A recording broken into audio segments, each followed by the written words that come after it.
Hey guys, welcome back and thanks for tuning in.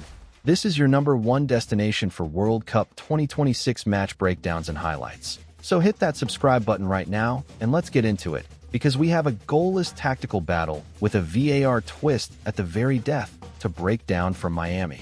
Colombia and Portugal played out a 0-0 draw at Miami Stadium on Saturday night in their final Group K clash.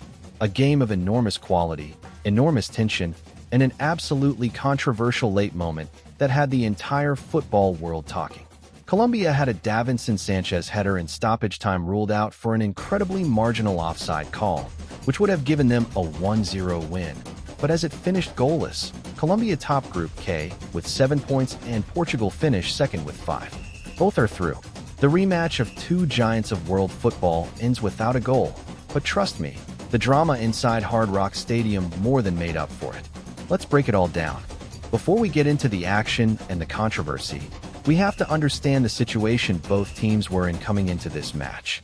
Colombia, unbeaten, undefeated, and genuinely one of the surprise packages of this entire World Cup, arrived in Miami having won both their previous group games, beating Uzbekistan 3-1 on matchday 1 and then defeating DR Congo 1-0 on matchday 2. 7 points guaranteed regardless of this result meant Colombia had already secured their place in the knockouts, but a win would confirm them as Group K winners and potentially deliver a more favorable knockout bracket. James Rodriguez was pulling the strings in midfield, Luis Diaz was terrorizing defenders down the left wing, and Colombia were playing with a freedom and confidence that made them genuinely exciting to watch. Portugal, on the other hand, came into this match knowing a draw was enough for second place. Cristiano Ronaldo, 41 years old and still starting every game, still setting record after record, still desperate for one final World Cup glory, led the line for Roberto Martinez's side after that stunning brace against Uzbekistan. Bruno Fernandes controlling the midfield, Ruben Neves and Vitinha pressing, and a Portuguese defense that had only conceded once in this tournament looking to maintain their impressive record. From the very first whistle, it was Colombia who looked the sharper, more energetic, more dangerous side. Luis Diaz was electric.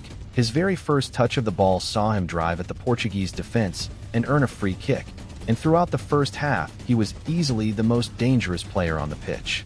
James Rodriguez, operating in the deeper midfield role that suits him so beautifully at this stage of his career, was threading balls through gaps and controlling the tempo with the elegance that defines everything he does on a football pitch. Johan Cordoba had 2 shots on target in the first 17 minutes. Gustavo Puerta tested Diogo Costa from distance, and Portugal were finding it genuinely difficult to impose themselves on this Colombian side. Ronaldo had a goal ruled out for offside in the second half after latching onto a Bruno Fernandes through ball, and from that moment Portugal seemed to lose their attacking rhythm completely.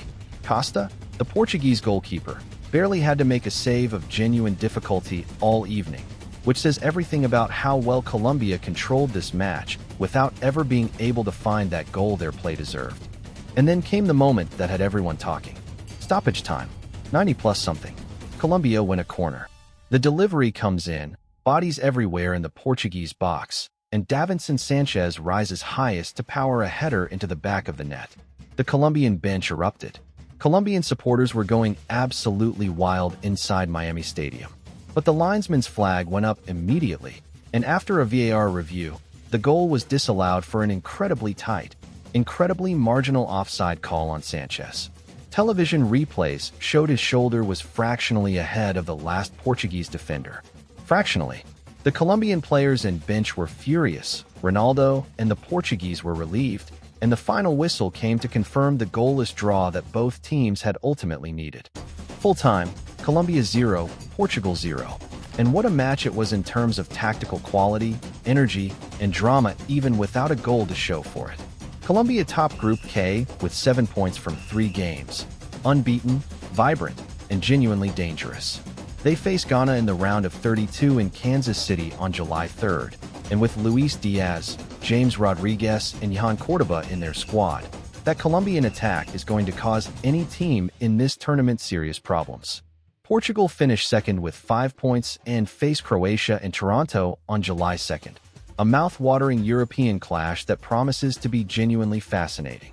And Cristiano Ronaldo, still searching for his first goal of this final group game, leaves Miami without adding to his tally in this match, but with Portugal safely through and his legend very much still intact. The 2026 World Cup knockout rounds are going to be absolutely electric. If you enjoyed this breakdown, smash that like button, share this video with all your football-loving friends, hit subscribe, and turn on the notification bell so you never miss our World Cup content. I will see you in the next one. Let's go!